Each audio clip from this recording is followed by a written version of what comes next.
Hi అండి, ఈరోజు బెండకాయ కర్రీ చేసుకుందాం. దానికోసము ఒక కడాయి పెట్టి దాంట్లో ఆయిల్ వేసి దాంట్లో మినప్పప్పు, శనగపప్పు, ధనియాలు, మిరియాలు, పట్టా, ఇలాచి, లవంగాలు, జీలకర్ర వేయాలి. వేసి కొన్ని మెంతులు వేసి వేపుకోవాలి. మంచి కలుపుతూ వేపాలి, మాడనివ్వకుండా. దాంట్లో ఎండుమిర్చి వేయాలి, వెల్లుల్లి కూడా వేసుకొని వేపేసేయాలి. తర్వాత కొన్ని నువ్వులు వేసి వేపి పక్కన తీసి పెట్టుకొని ఆయిల్ వేసి దాంట్లోనే బెండకాయలు వేపేసేయాలి.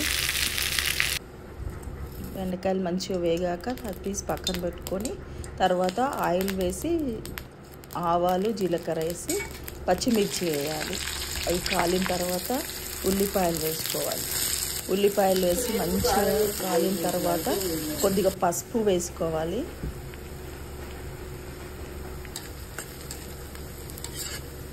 పసుపు వేసిన తర్వాత బెండకాయ ముక్కలు వేసేసుకోవాలి.